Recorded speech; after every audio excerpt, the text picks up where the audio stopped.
بسم اللہ الرحمن الرحیم۔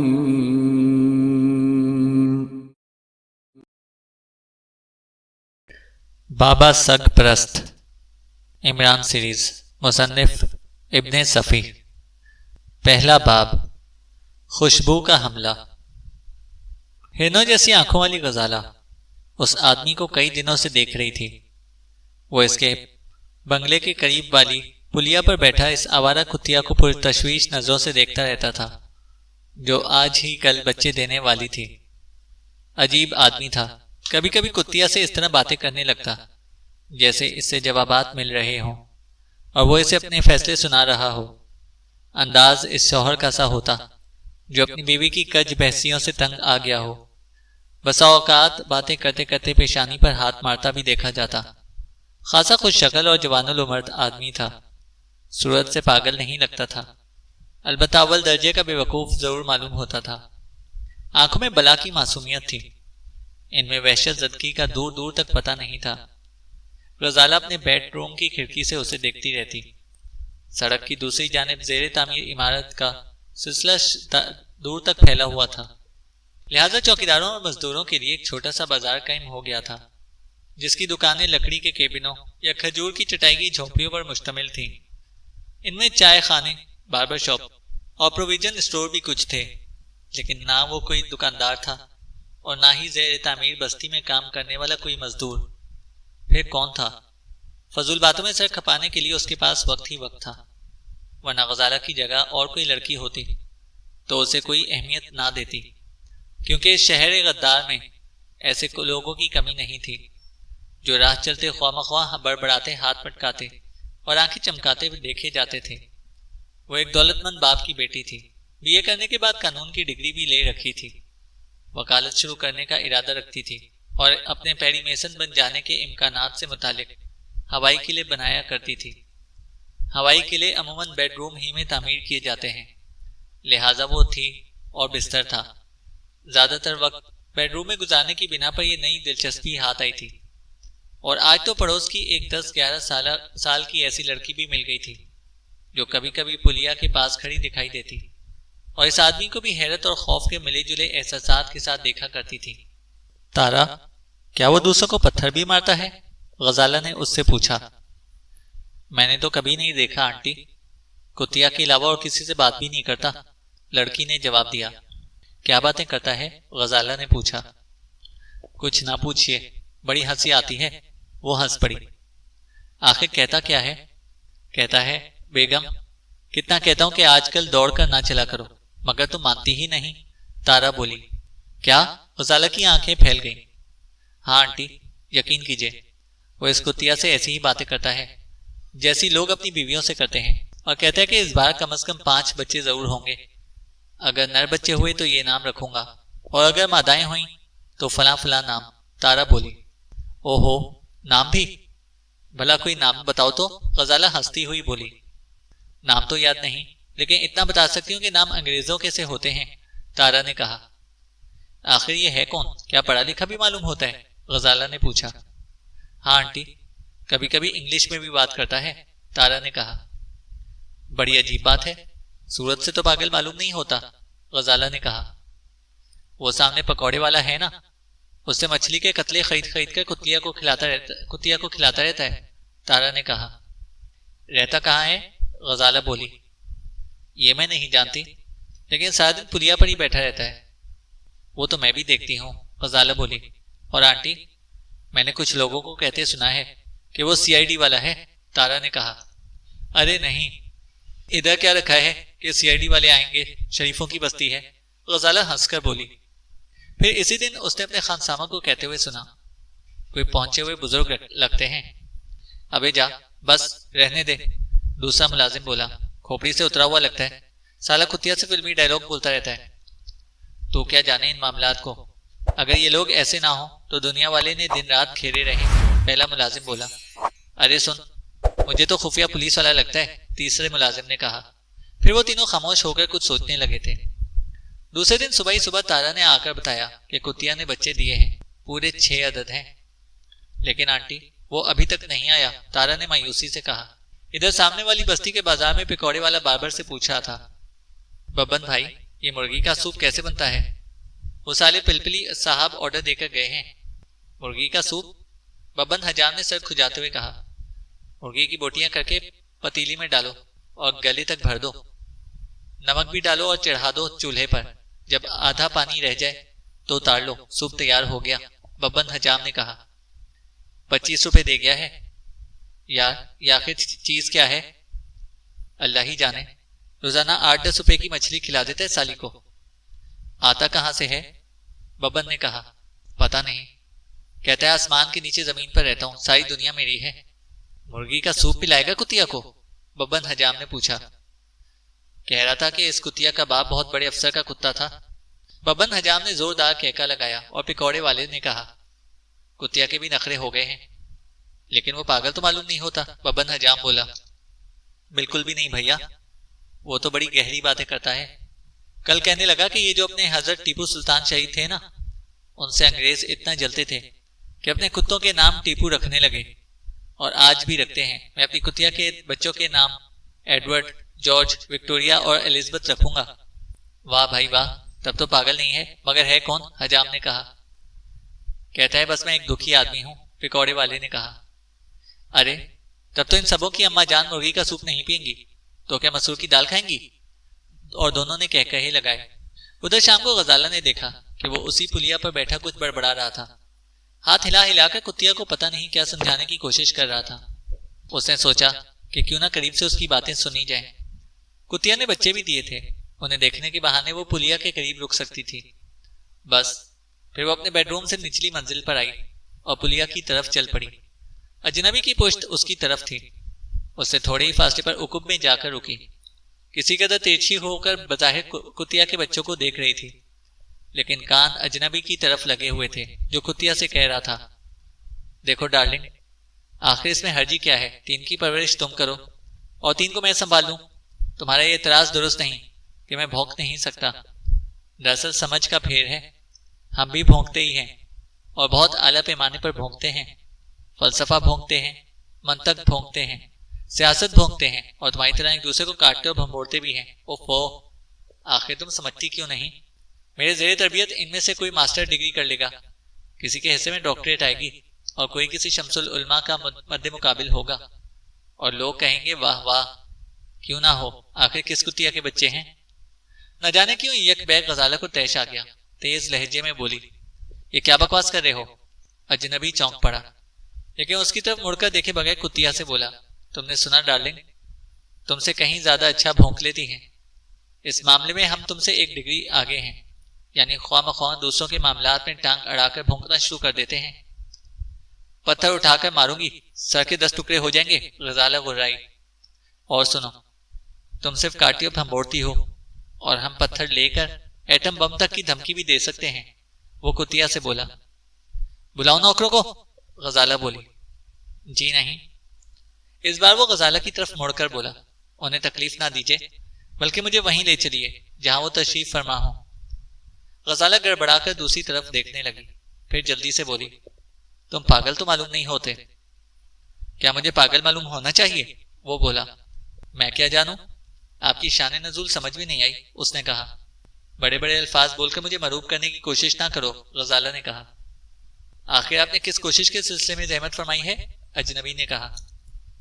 غزالہ کی سمجھ نہیں آ رہا تھا کہ وہ کیا کہے، پھر سنبھل کر بولی، میں کتیا کے بچے دیکھنے آئی تھی۔ آپ بد اخلاق بھی معلوم ہوتی ہیں۔ مسز ڈھمپ کو کتیا کہہ رہی ہیں؟ مسز ڈھمپ؟ اسے ذیلی سی ہنسی کے ساتھ دہرایا۔ اس میں ہنسنے کی کیا بات ہے؟ میں مسٹر نوبل ڈھمپ ہوں۔ مسٹر بھی؟ وہ پھر ہنس پڑی۔ اتنے میں پکوڑے والے کی آواز سنائی دی، پلپلی صاحب، یہ مرغی کا سوپ تیار ہو گیا۔ وہ ایک بڑا سا مٹی کا پیالہ اٹھائے سڑک پار کر رہا تھا۔ بہت خوب، پلپلی صاحب، غزالہ مذاق اڑانے والے انداز میں بولی۔ عرفیت ہے، ڈھمپ نے سنجیدگی سے کہا۔ پکوڑے والا قریب پہنچ گیا تھا اور حیرت سے غزالہ کو دیکھے جا رہا تھا۔ ڈھمپ نے ہاتھ ہلا کر کہا، کھڑے کیوں ہو؟ پیالہ میم صاحب کے آگے رکھ دو۔ جی؟ اس کی آنکھیں حیرت سے پھیل گئیں۔ شاید وہ سمجھا تھا کہ میم صاحب سے مراد غزالہ ہے۔ غزالہ اس کے اس انداز میں پر بری طرح چھینپی۔ لیکن ڈھمپ نے جلدی سے کتیا کی طرف اشارہ کر کے کہا، میم صاحب کو نہیں پہچانتے؟ وہ عجیب سی ہنسی کے ساتھ پیالہ لیے ہوئے خشک نالی میں اترا اور اسے پلیا کے نیچے رکھ کر وہاں رکے بغیر سڑک پار کر گیا۔ کتیا نے چپڑ چپڑ سوپ پینا شروع کر دیا تھا۔ تو پلپلی صاحب، آپ سچ مچ اسے مرغی کا سوپ پلوا رہے ہیں؟ غزالہ نے حیرت سے کہا۔ کیا کروں، ہر آدمی اپنی حیثیت کے مطابق کچھ نہ کچھ کرتا ہی ہے۔ اب آپ بتائیے، اور جو کچھ کھلایا پلایا جاتا ہو ڈیلیوری کے بعد؟ اجنبی نے کہا۔ بکو مت، کہہ کر وہ تیزی سے مڑی اور اپنے بنگلے کی طرف چل پڑی۔ ارے ہاں، ڈھمپ ہاتھ اٹھا کر زور سے بولا، آپ سونٹ کے لڈو ہی بنوا دیجئے، لاگت کے پیسے میں دے دوں گا۔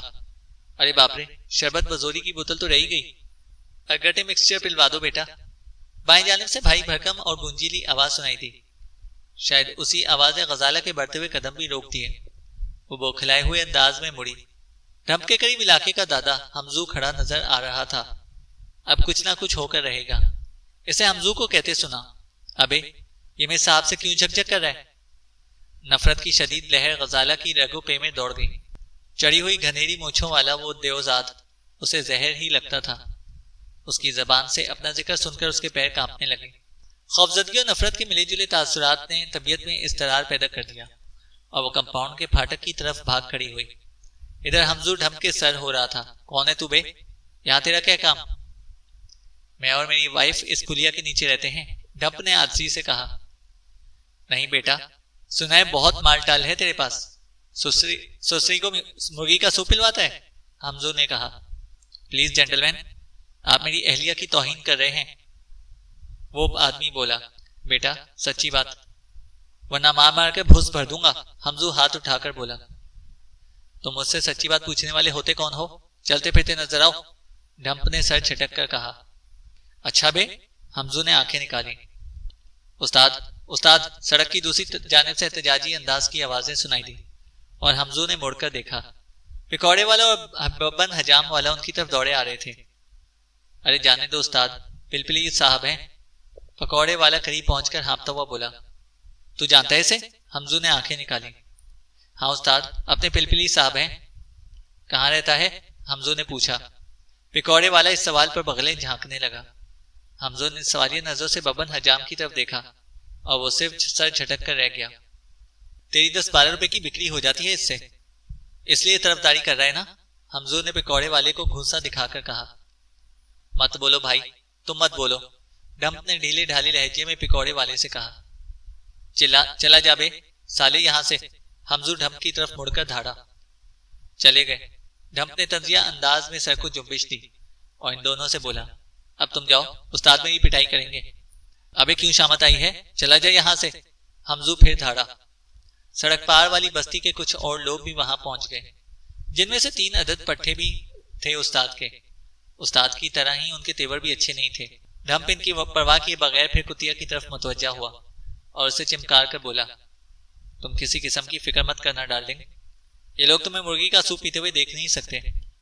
حمزو بالکل ہی آپے سے باہر ہو گیا، خود بڑا تھا ڈھمپ کی طرف، لیکن اس کا ایک پٹھا آگے آ کر بولا، میں ٹھیک کیے دیتا ہوں استاد۔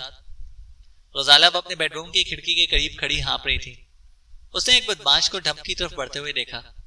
اس کی دانست میں تو ڈھمپ اس سے بے خبر ہی تھا، کیونکہ اس کی پشت سڑک کی طرف تھی، لیکن جیسے ہی اس نے اس کی گردن پر ہاتھ ڈالا، خود ہی اس کے اوپر سے گزرتا ہوا نالے میں جا پڑا۔ بس پھر کیا تھا، حمزو کے بقیہ 2 گرگے بھی اس پر جھپٹ پڑے۔ غزالہ اضطراری طور پر دوڑتی ہوئی اس کمرے میں پہنچی جہاں فون رکھا ہوا تھا۔ ٹیلی فون ڈائریکٹری اٹھا کر جلدی جلدی ہلکے کے تھانے کے نمبر تلاش کرنے لگی۔ ادھر حمزو کے دونوں پٹھے ڈھمپ پر ٹوٹ پڑے، لیکن وہ بڑی صفائی سے ان کے درمیان سے نکل کر پھر ان کی طرف کو پلٹا اور ایک کی کنپٹی پر بھرپور ہاتھ رسید کر دیا اور دوسرے کو کمر پر لاد کر پھینکا تو وہ بھی نالے میں جا پڑا۔ جس کی کنپٹی پر ہاتھ پڑا تھا وہ تو پھر اٹھ ہی نہ سکا۔ حمزو نے حیرت سے پلکیں جھپکائیں اور ڈھمپ جھک کر اسے آداب بجا لاتا ہوا بولا، اب تمہارا جی چاہے تو تم بھی آ جاؤ، مار ڈالوں گا سالے۔ حمزو دھاڑتا ہوا اس کی طرف بڑھا۔ بھاری بھرکم تو تھا ہی، تماشائی سمجھے کہ اب بیچارے پلپلی صاحب کی چٹنی بن جائے گی۔ ادھر وہ جو نالے میں جا گرے تھے ایک دوسرے پر گرتے پڑتے اٹھنے کی کوشش کر رہے تھے۔ حمزو نے ڈھمپ کے گریبان پر ہاتھ ڈالنا چاہا تھا، لیکن کامیاب نہ ہو سکا، کیونکہ وہ جھکائی دے کر بائیں جانب کو ہٹ گیا تھا۔ غزالہ نے پولیس اسٹیشن کو فون کر کے پھر خوابگاہ کی طرف دوڑ لگائی، اور اب اس نے جو کچھ دیکھا اس پر یقین نہیں آ رہا تھا۔ عجیب تماشا تھا، سڑک پر لوگ دائرے بنائے کھڑے تھے اور ڈھمپ ان تینوں گونڈوں کو جھکائیاں دے رہا تھا۔ وہ اسے پکڑنے کے لیے اسی دائرے میں ناچتے پھر رہے تھے، اور عالم یہ تھا کہ کبھی اس کی لات حمزو کی کمر پر پڑتی اور کبھی اس کے کسی پٹھے کے سر پر ہاتھ پڑ جاتا۔ لوگ ہنس رہے تھے، بچے تالیاں بجا رہے تھے۔ اچانک حمزو نے چاقو نکال لیا، لیکن ابھی اسے کھول بھی نہیں پایا تھا کہ ڈھمپ نے کسی ماہر فری اسٹائل ریسلر کے سے انداز میں اچھل کر دونوں لاتیں اس کے سینے پر رسید کر دی۔ وہ کسی تناور درخت کی طرح ڈھیر ہو گیا اور اس کے گرنے کی آواز دور دور تک سنائی دی۔ غزالہ نے سختی سے دان پھینچ لیے، اور اس کے بعد تو حمزو کے پٹھوں کی شامت ہی آ گئی۔ جتنی دیر میں حمزو دوبارہ اٹھتا وہ دونوں بھی لمبے لیٹے نظر آئے۔ اس کے بعد ڈھمپ نے بالکل ٹارزن کے سے انداز میں نعرہ لگایا اور زیر تعمیر بستی کی طرف دوڑتا چلا گیا۔ پولیس تو اس وقت پہنچی جب میدان صاف ہو گیا تھا۔ غزالہ کے خانسامہ نے پولیس انسپکٹر کو پوری روداد سنائی۔ غنڈوں کا کہیں پتہ نہیں تھا، پولیس کو وہ اپنے ٹھکانوں پر بھی نہیں مل سکے تھے۔ انسپکٹر کو نوبل ڈھمپ یا پلپلی صاحب کے سلسلے میں خاصی تشویش ہو گئی تھی، کیونکہ اس نے اپنی دانست میں شہر کا ایک اور ڈھکا چھپا بدماش دریافت کر لیا تھا، لیکن زیر تعمیر بستی کا کوئی فرد بھی اسے پلپلی صاحب کا پتہ نہ بتا سکا۔ رات کے کھانے کی میز پر اسی واقعے کا تذکرہ چھڑ گیا۔ خانسامہ کسی ماہر داستان کو کسی انداز میں پلپلی صاحب کی کہانی سنانے لگا تھا۔ ارے بی بی، شاید آپ نے وہ منظر تو دیکھا ہی نہیں جب استاد اس کی لات کھا کر چاروں خانے چت گرا تھا۔ ایسی آواز ہوئی تھی کہ میں تو سمجھا نامراد کی کھوپڑی چٹک گئی، اور اس کے تینوں پٹھے تو سچ مچ خون میں نہا گئے تھے۔ آدھے گھنٹے تک ہوش نہیں آیا تھا انہیں، اور پھر پلپلی صاحب کو پتہ نہیں زمین کھا گئی کہ آسمان نگل گیا۔ اگر پھر کبھی دکھائی دے تو اسے میرے پاس ضرور لانا، غزالہ کے باپ نے کہا۔ اچھا صاحب، لیکن جناب عالی، وہ صورت سے ایک بہت بھولا بھالا اور سیدھا سادہ آدمی لگتا ہے، ایک نے کہا۔ میں دیکھوں گا کہ وہ کون ہے اور کیا چاہتا ہے، غزالہ کے ابو نے کہا۔ اور فلسفیوں جیسی باتیں کرتا ہے، غزالہ بولی۔ تم کیا جانو؟ میں کتیا کے بچے دیکھنے گئی تھی، مجھ سے بھی الجھ پڑا تھا، غزالہ نے کہا۔ اور تم کیوں گئی تھی؟ بس یوں ہی بچے دیکھنے۔ تمہیں محتاط رہنا چاہیے، غزالہ کے باپ نے کہا۔ واہ ڈیڈی، اب میں وکالت شروع کر دوں گی۔ آپ کیا سمجھتے ہیں کہ میرا سابقہ مسجد کے ملاؤں سے پڑے گا؟ وکیلوں اور بدماشوں کا تو چولی دامن کا ساتھ ہے، غزالہ نے کہا۔ فضول مباحث میں پڑھنے سے کیا فائدہ؟ آپ کیوں ملنا چاہتے ہیں اس سے؟ غزالہ نے پوچھا۔ میں اسے قریب سے دیکھنا چاہتا ہوں جس نے اس بدماش کے چھکے چھڑا دیے۔ اگر برسر کار نہ ہوا تو اسے ملازمت کی آفر بھی کروں گا، غزالہ کے باپ نے کہا۔ اوہ، آپ بھلا آپ کسی بدماش کو کیوں ملازمت دینا چاہتے ہیں؟ غزالہ نے کہا۔ اس لیے کہ میرا سابقہ بھی بدماشوں سے پڑتا رہتا ہے۔ میرے لیے بالکل نئی اطلاع ہے، غزالہ بولی۔ بے وقوفی کی باتیں مت کرو، مجھے عرصے سے ایک ایسے آدمی کی تلاش ہے جو نہ دہندہ قرضداروں سے وصولیابی کر سکے۔ یہ کسی شریف آدمی کے بس کا روک تو نہیں، غزالہ کے والد بولے۔ غزالہ سر کو خفیف سی جنبش دے کر رہ گئی۔ اس کا باپ ایک بہت بڑا تاجر تھا۔ کھانے سے فارغ ہو کر وہ اپنے بیڈ روم میں پہنچی اور غیر ارادی طور پر کھڑکی کے قریب آ کر کھڑی ہوئی۔ پلیا پر سناٹا اور تاریکی مسلط تھی اور کتیا کے بچے مسلسل چیاؤں چیاؤں کیے جا رہے تھے۔ وہ کھڑکی کے پاس سے ہٹ آئی اور بستر پر بیٹھ کر ڈھمپ کے بارے میں سوچنے لگی۔ تصور بھی نہیں کر سکتی تھی کہ وہ احمق اس قسم کا آدمی ثابت ہوگا۔ سوچتے سوچتے لیٹی اور اونگنے لگی۔ پھر وہ اچانک چونک پڑی۔ غنودگی ہی کے عالم میں اسے ایسا محسوس ہوا تھا جیسے قریب ہی کہیں فائر ہوا ہو۔ پھر اس نے کتیا کی کربناک سی چیخیں سنی، دوڑ کر کھڑکی کے قریب آئی۔ کتیا کی آوازیں مزمحل سی ہو رہی تھیں۔ سڑک پر کئی آدمی کھڑے دکھائی دیے، تاروں کی چھاؤں میں ان کے دھندلے ہیولے صاف دکھائی دیے جا سکتے تھے۔ نالے میں کوئی ٹارچ کی روشنی ڈال رہا تھا۔ پھر وہ سبھی قریب ہی کھڑی ہوئی جیپ میں بیٹھے اور جیپ حرکت میں آ گئی۔ فائر کی آواز ہی کی بنا پر شاید آس پاس کے کچھ لوگ گھروں سے نکل پڑے تھے اور اب ان کی آوازوں کے علاوہ اور کچھ سنائی نہیں دے رہا تھا۔ کتیا بھی خاموش ہو گئی تھی۔ ذرا دیر بعد پہلے ہی جیسا سناٹا طاری ہو گیا۔ کتیا کے پلوں کی چیاؤں چیاؤں بھی ختم ہو گئی تھی۔ آخر وہ فائر کیسا تھا؟ وہ لوگ کون تھے جو نالے میں کچھ دیکھ رہے تھے اور پھر جیپ میں بیٹھ کر وہاں سے چلے گئے تھے؟ اسے پولیس والے یاد آئے، کہیں وہی نہ ہو۔ تھوڑی دیر تک کھڑی سوچتی رہی اور بستر پر آ لیٹی۔ فائر کی آواز، یقیناً وہ فائر ہی کی آواز تھی، اور کتیا کی کربناک آوازیں۔ کیا وہ فائر اسی پر کیا گیا تھا؟ کیا اس گنڈے نے ڈھمپ کا غصہ بیچاری کتیا پر اتار دیا؟ دوسری صبح اطلاع ملی کہ کتیا کو سچ مچ کسی نے گولی مار دی اور اس کے بچے غائب ہیں۔ خانسامہ نے ناشتے کی میز پر یہ خبر سنائی تھی۔ کیا خیال ہے اسی گنڈے کی حرکت ہو سکتی ہے؟ اس کے باپ نے پوچھا۔ خدا جانے جناب عالی، لیکن میں اسے اتنا احمق نہیں سمجھتا، خانسامہ نے کہا۔ تو پھر ہو سکتا ہے کہ وہی، کیا نام تھا اس کا؟ پلپلی صاحب، خانسامہ نے کہا۔ وہی ہو سکتا ہے وہ خود ہی کسی چکر میں رہا ہو۔ کتیا جیتے جی تو بچے نہ لے جانے دیتی۔ ہاں جناب، میں نے بھی یہ سوچا تھا، خانسامہ بولا۔ ناممکن، وہ بھی اتنا احمق نہیں ہو سکتا، غزالہ بولی۔ اس کے باپ نے اسے گھور کر دیکھا اور بولا، اور تم سے یہ کیا حماقت سرزد ہوئی تھی؟ تم نے پولیس کو کیوں فون کیا تھا؟ ہر شہری کی ذمہ داری ہے، میں نے اپنا فرض ادا کیا تھا، غزالہ نے کہا۔ دیکھو غزالہ، آدمی کو ہر قدم سوچ سمجھ کر اٹھانا چاہیے، غزالہ کا باپ بولا۔ اس میں سوچنے کی کیا بات ہے؟ میں نے نقص امن کا خطرہ محسوس کیا اور پولیس کو مطلع کر دیا، غزالہ بولی۔ بات یہیں ختم نہیں ہو جاتی، پولیس والے ہفتوں آتے رہیں گے اور پوچھ گچھ ہوتی رہے گی۔ میں نہیں گھبراتی، آخر مجھے پریکٹس تو کرنی ہے، ہر وقت پولیس والوں سے بھی سابقہ رہے گا، غزالہ بولی۔ تم قائل نہیں ہو سکتی، قائل ہو جانے والے وکالت کر ہی نہیں سکتے، غزالہ نے کہا۔ یہ لاء کی ڈگری شاید پورے خاندان کے لیے وبال بن جائے گی، غزالہ کے باپ نے کہا۔ کیوں ڈیڈی؟ مجھے خواہ مخواہ بدل کر رہے ہیں؟ ایسا ہی تھا تو مجھے منع کر دیتے، میں اردو میں ایم اے کر لیتی، وہ بھی مصیبت ہی ہوتی، بات بات پر شعر بناتی۔ تو ایم کام کرنا چاہیے تھا، وہ برا سا منہ بنا کر بولی۔ اس سے بہتر اور کچھ نہ ہوتا۔ وہ ناشتہ چھوڑ کر اٹھ گئی، سیدھی بیڈ روم میں آئی، کھڑکی سے باہر نظر پڑتی ٹھٹک گئی۔ وہ دونوں ہاتھوں سے سر تھامے پلیا پر اکڑوں بیٹھا نظر آ رہا تھا۔ غزالہ کے دل کی دھڑکن تیز ہو گئی، فوراً خیال آیا کہ کہیں اس کا باپ پولیس کو فون نہ کر دے۔ باپ نہ صحیح، بازار والوں میں سے کوئی ایسا کر سکتا تھا، کیونکہ پولیس وہاں بھی خاصی دیر تک پوچھ گچھ کرتی رہی تھی۔ باپ کی موجودگی میں وہ خود اس تک نہیں پہنچ سکتی تھی۔ اس نے بازار کی طرف نظر دوڑائی، لوگ دور ہی سے کھڑے دیکھ رہے تھے، کسی نے بھی سڑک پار کر کے اس تک پہنچنے کی ہمت نہیں کی۔ وہ سوچتی رہی اور پھر بالآخر یہی فیصلہ کیا کہ باپ کو اس کی موجودگی کی اطلاع دے دینی چاہیے۔ بقیہ باتیں بات کی ہیں، اگر انہوں نے پولیس کو اطلاع دینے کی کوشش کی تو وہ انہیں اس سے باز رکھنے کی کوشش کرے گی۔ وہ بھی ناشتے کی میز پر ہی تھا، غزالہ نے اسے ڈمپ کی موجودگی کی اطلاع دی۔ عجیب آدمی معلوم ہوتا ہے، آج تو اسے ادھر کا رخ بھی نہیں کرنا چاہیے تھا، اس نے کہا۔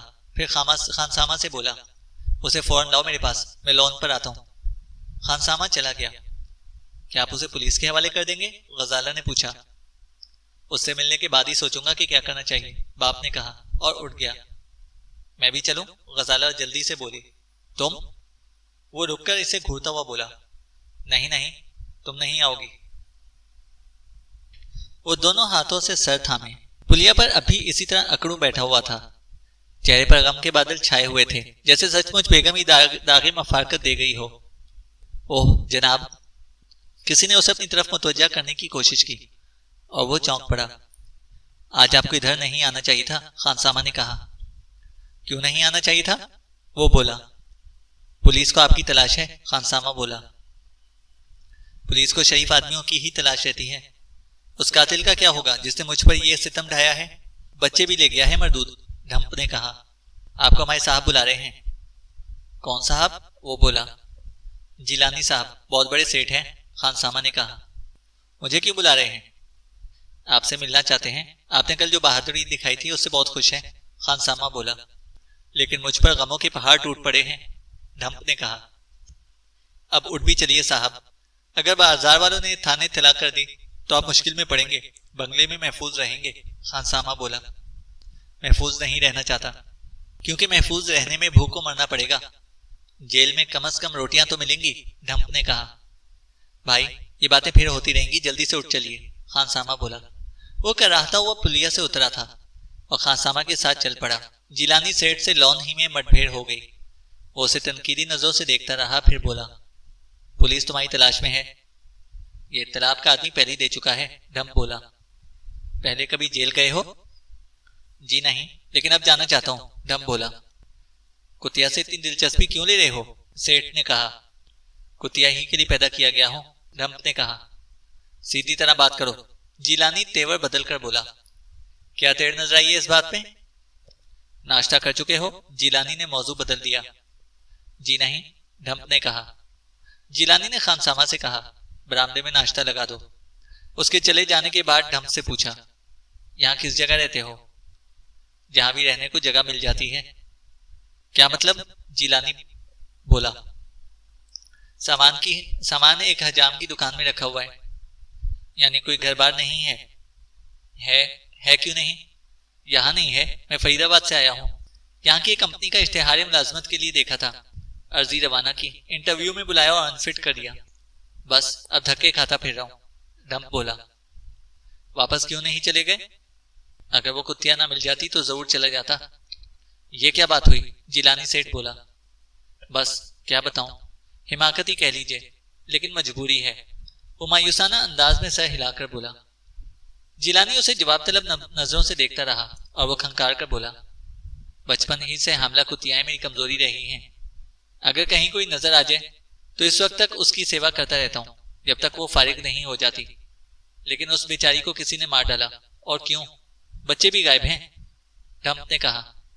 تو تم پاگل نہیں ہو؟ جیلانی سیٹھ بولا۔ کمال ہے، کیا مجھے اب تک پاگل سمجھتے رہے ہیں؟ ڈھمپ نے کہا۔ سب کا یہی خیال ہے، کچھ پڑھے لکھے بھی ہو؟ BA سیکنڈ ڈویژن، ڈھمپ نے کہا۔ نہیں، جیلانی کے لہجے میں حیرت تھی۔ کاغذات سامان کے ساتھ ہیں، کہیے تو دوڑ کر لیتا ہوں، ڈھمپ بولا۔ شناختی کارڈ ہے؟ جیلانی نے پوچھا۔ جی ہاں، وہ تو ہر وقت ساتھ رہتا ہے، یہ دیکھیے۔ اس نے کوٹ کی اندرونی جیب سے شناختی کارڈ نکال کر اس کی طرف کو بڑھا دیا۔ وہ اسے دیکھتا رہا، پھر سر ہلا کر بولا، ٹھیک ہے، لیکن یہ لڑائی بھڑائی کا فن تم نے کہاں سے سیکھا؟ ارے وہ کچھ نہیں، اگر کوئی سر ہی ہو جائے تو ہاتھ کی صفائی دکھانا ہی پڑتی ہے، ڈھمپ شرما کر بولا۔ اور اس میں بھی ماہر ہی معلوم ہوتے ہو، جیلانی سیٹھ نے کہا۔ جی بس کرم ہے پروردگار کا، ڈھمپ بولا۔ لیکن یہ ڈھمپ نوبل تو ٹھیک ہے، لیکن ڈھمپ میں نے آج تک نہیں سنا، جیلانی نے کہا۔ آپ نے تو کٹل مپ بھی نہیں سنا ہوگا۔ جیلانی سیٹھ نے سر کو منفی جنبش دی۔ نانہال والے کٹل مپ ہیں ہم، دراصل یہ دونوں قبیلے افریقن ہیں، ہمارے آباء و اجداد افریقہ سے ایران آئے تھے، وہاں آتش پرست ہو گئے اور ان کے اولاد نے عیسائی ہو کر ادھر کا رخ کیا۔ ایرانی خون کی آمیزش نے مجھے کسی قدر گلفام بنا دیا ہے، ورنہ دادا جان کو تو کوئلے کی کانوں کے شہنشاہ معلوم ہوتے تھے، ڈھمپ نے کہا۔ خوش مزاج بھی ہو، یہاں کی آب و ہوا کا اثر ہے، ورنہ آباء و اجداد تو ایران میں دھواں چھوڑتے ہوئے چلے تھے۔ اتنے میں ناشتہ بھی آ گیا، چھوٹی میز پر ڈھمپ کے سامنے لگا دی گئی۔ ڈھمپ بڑے تکلف سے کھانا کھاتا پیتا رہا۔ جیلانی سیٹھ اسے بغور دیکھے جا رہا تھا۔ آخر بولا، تمہارے بارے میں صحیح اندازہ لگانا مشکل ہے کہ تم کیا چیز ہو۔ نا چیز، ڈھمپ نے بڑی لجاجت سے کہا۔ حاضر جواب بھی ہو، جیلانی سیٹھ بولا، اور کام چور بھی نہیں ہو۔ وہ گنڈے جن کی تم نے پٹائی کی تھی، پولیس کو اپنے ٹھکانوں پر بھی نہیں ملے، سنسنی پھیلا رکھی تھی کم بختوں نے سارے علاقے میں، لوگوں کو مرعوب کر کے بڑی بڑی رقومات ہینٹتے تھے، شاید اب شرمندگی کے مارے یہاں کسی کو منہ ہی نہ دکھائیں، جیلانی سیٹھ نے کہا۔ ڈھمپ نے لاپرواہی سے شانوں کو جنبش دی اور چائے پینے لگا۔ لیکن پولیس تمہاری تلاش میں بھی ہے، جیلانی نے کہا۔ آج تک جیل جانے کا اتفاق نہیں ہوا تھا، یہ بھی صحیح، اتفاقاً یہ تجربہ بھی کیا برا رہے گا، ڈھمپ نے کہا۔ کیریئر تباہ ہو جائے گا، جیلانی بولا۔ کوئی کیریئر ہی نہیں ہے تو تباہ کیا ہو جائے گا؟ پھر بھی مستقبل، جیلانی بولا۔ غریبوں کا کوئی مستقبل نہیں ہوتا، مستقبل تو آپ سیٹھوں کے بچوں کا ہوتا ہے، ڈھمپ بولا۔ بہت دل جلے معلوم ہوتے ہو، جیلانی بولا۔ ارے BA سیکنڈ ڈویژن اگر دھکے کھاتا پھرے تو کیا خوش نظر آئے گا جناب عالی، ڈھمپ نے کہا۔ کس نے بلایا تھا انٹرویو میں؟ جیلانی بولا۔ اسٹین لیس اسٹیل والوں نے، کلرک بھرتی کر رہے تھے۔ اگر ایسے بھی اچھی ملازمت مل جائے تو، جیلانی سیٹھ بولا۔ خدا کا شکر ادا کروں گا، ڈھمپ بولا۔ دراصل مجھے ایک ایسے آدمی کی ضرورت ہے جو بھیڑ کی شکل میں بھیڑیا ہو، اور میں تم میں یہ صرف بدرجہ آتم پا رہا ہوں، جیلانی سیٹھ نے کہا۔ ڈھمپ ہاتھ روک کر پوری طرح اس کی طرف متوجہ ہو گیا، چند لمحے بغور دیکھتا رہا، پھر بولا، آخر آپ کو ایسے آدمی کی ضرورت کیوں ہے؟ کیا تم یہ سمجھتے ہو کہ حمزو نے اپنا غصہ اس کتیا پر اتارا ہوگا؟ جیلانی سیٹھ نے کہا۔ میرا خیال ہے کہ حمزو ایسی حماقت نہیں کر سکتا، ڈھمپ بولا۔ وہ کئی تھے، ایک جیپ پر آئے تھے، کتیا کو مار کر بچے اٹھا لے گئے۔ جیلانی نے کہا، اگر غیر متعلق لوگ تھے تو انہوں نے ایسا کیوں کیا؟ سیٹھ جیلانی کچھ نہ بولا، اس کی آنکھوں میں الجھن کے آثار نمایاں تھے۔ ایسا معلوم ہوتا تھا جیسے جواب کے لیے الفاظ نہ مل رہے ہوں۔ میں تمہیں پولیس کے الجھیڑے سے بچا سکتا ہوں۔ آخر وہ اصل موضوع سے ہٹتا ہوا بولا، پولیس کیا کر سکے گی؟ اگر حمزو اور اس کے گرگے سامنے نہ آئے تو؟ کچھ نہیں تو مٹھی ہی گرم کرے گی۔ یہاں کیا رکھا ہے؟ ایک سوٹ کیس اور ایک بستر کے علاوہ۔ تو پھر وہ تم پر کوئی الزام لگا کر بند کر دیں گے، جیلانی نے کہا۔ روٹیاں تو کھلائیں گے نا، ڈھمپ نے کہا۔ آخر تم اتنے مایوس کیوں ہو؟ آدمی ہمیشہ ہی تو ناکام نہیں رہتا، جیلانی نے کہا۔ دیکھیے جناب، کہیے تو یہ بکی آدھی پیالی چائے نہ پیوں۔ کیوں بھائی؟ جیلانی نے کہا۔ پہلے یہ بتائیے کہ آپ کو بھیڑ نظر آنے والے بھیڑیے کی ضرورت کیوں ہے، ڈھمپ نے کہا۔ بات تمہاری سمجھ میں نہیں آئے گی، کوئی بات سمجھے بغیر میں قدم ہی نہیں اٹھاتا، ڈھمپ بولا۔ اگر ایسے ہی عقل مند ہو تو اس کتیا کے لیے اتنا کچھ کیسے کر گزرے، جیلانی نے کہا۔ اپنی جیب ہلکی تھی، کسی کی کاٹی تو نہیں تھی، ڈھمپ بولا۔ پھر بھی یہ خبت، میں نہیں جانتا کہ یہ کس قسم کا کمپلیکس ہے۔ میں نے بتایا کہ بچپن ہی سے یہ عالم ہے، والدین کے ہاتھوں بہت پٹ چکا ہوں اس سلسلے میں، ڈھمپ بولا۔ اچھی بات ہے، پہلے تم ناشتہ کر لو، پھر بتاؤں گا۔ اگر تم یہ سمجھتے ہو کہ میں تم سے کوئی غیر قانونی یا غیر انسانی کام کرانا چاہتا ہوں تو یہ غلط ہے، جیلانی سیٹھ بولا۔ چائے کا کپ خالی کر کے اسے بلند آہنگ ڈکار لی اور اس طرح منہ چلانے لگا جیسے کھائے پیے ہوئے سارے ذائقے ایک ایک کر کے پھر احساس کی سطح پر ابھر آئے ہوں۔ حونگوں کی مانند جیلانی کو دیکھے جا رہا تھا۔ اگر وہ کتیا اس پلیا کے نیچے نہ ہوتی اور تم نے یہیں بیٹھ کے اس پر دلچسپی نہ لی ہوتی اور اسی علاقے میں تمہارا جھگڑا ان گنڈوں سے نہ ہوا ہوتا تو وہ کتیا اس طرح کبھی بھی ماری نہ جاتی، جیلانی نے کہا۔ یہ پلیا اتنی اہم ہے، ڈھمپ نے احمقانہ انداز میں سوال کیا۔ یہ پلیا اس لیے اہم ہے کہ میری قیامگاہ سے ملحق ہے، جیلانی بولا۔ ارے تو یہ کیوں نہیں کہتے کہ اہمیت آپ کی ہے، خواہ مخواہ پلیا یا کتیا کیے جا رہے ہیں، ڈھمپ نے کہا۔ یہی سمجھ لو کہ دراصل یہ ہے کہ اگر تم ان خطرناک گنڈوں کی اس طرح پٹائی نہ کرتے تو کتیا ہرگز ماری نہ جاتی، جیلانی نے کہا۔ چلیے یہ نہیں ہوئی، اب گنڈے اہم ہو گئے، ان سے بھی زیادہ اہم تم خود ہو، جیلانی نے کہا۔ جناب عالی، اجازت ہو تو میں پاگل ہی ہو جاؤں، کیونکہ اہمیت کی یہ الٹ پھیر میری سمجھ میں نہیں آ رہی۔ جنہوں نے کتیا کو مارا ہے وہ مجھے باور کرانا چاہتے ہیں کہ اسی طرح وہ تمہیں بھی مار ڈالیں گے، جیلانی نے کہا۔ بھلا آپ کی اور میری کیا رشتہ داری ہے کہ وہ آپ کو ہی باور کرانا چاہتے ہیں، ڈھمپ نے کہا۔ اوہو، یوں سمجھو کہ وہ تمہیں میرا آدمی سمجھے تھے، محض اس بنا پر کہ تم نے گنڈوں کی پٹائی کر ڈالی تھی۔ غالباً وہ یہ سمجھتے ہیں کہ میں نے انہیں مروب کرنے کے لیے تمہاری خدمات حاصل کی ہیں، جیلانی سیٹھ نے کہا۔ اب کچھ سمجھ آ رہی ہے بات، یعنی کہ کچھ ایسے لوگ ہیں جن سے آپ کا جھگڑا چل رہا ہے لیکن وہ ابھی تک آپ پر قابو نہیں پا سکے، ویسے مختلف طریقوں سے آپ کو دھمکیاں دیتے رہتے ہیں، ڈھمپ نے کہا۔ بالکل درست سمجھے ہو تم، جیلانی خوش ہو کر بولا۔ اور اب آپ سچ مچ مجھے اپنا آدمی بنانا چاہتے ہیں، ڈھمپ بولا۔ یہی بات ہے، جیلانی نے کہا۔ ڈھمپ طویل سانس لے کر رہ گیا، پھر بولا، لیکن میں ایسے میں کسی معاملے میں ہاتھ نہیں ڈال سکتا جو الف سے لے کر بڑی یہ تک میری سمجھ میں ہی نہ آیا ہو۔ فی الحال جتنا سمجھ میں آ گیا اتنا ہی کافی ہے، جب تم خود کو اس کا اہل ثابت کرو گے تو پورا معاملہ ذہن نشین کرا دیا جائے گا اور تمہاری ملازمت کا یہ دور آزمائشی ہوگا، جیلانی سیٹھ بولا۔ خوب، تو آپ مجھے ٹرائل بیسس پر رکھ رہے ہیں، ڈھمپ نے کہا۔ یہی سمجھ لو، جیلانی بولا۔ اب ذرا مجھے میرے فرائض سے بھی آگاہ فرمائیے، ڈھمپ نے کہا۔ ان لوگوں کی چیرہ دستیوں سے مجھے محفوظ رکھنا، جیلانی نے کہا۔ کیا وہ آپ کو قتل کر دینا چاہتے ہیں، ڈھمپ نے پوچھا۔ نہیں، فی الحال مجھ پر قابو پانا چاہتے ہیں، اس کے بعد میرے انجام کا انحصار خود میرے اپنے رویے پر ہوگا، جیلانی نے کہا۔ اوفو، آپ پھر اس ڈور کو الجھانے کی کوشش کر رہے ہیں، شاید یہ کہنا چاہتے ہیں کہ اگر آپ نے ان کی کوئی بات مان لی تو وہ آپ کو بخش دیں گے، ورنہ ڈھمپ نے ڈرنگ کے ساتھ اپنی گردن پر انگلی پھیری تھی۔ جیلانی سیٹھ نے تھوک نگل کر سر کو اسباتی جنبش دی۔ کیا آپ جانتے ہیں کہ وہ لوگ کون ہیں، ڈھمپ نے پوچھا۔ میں نہیں جانتا، جیلانی نے کہا۔ لیکن اس کا علم تو ہوگا کہ ان کی پشت پر کون ہے، ڈھمپ نے پوچھا۔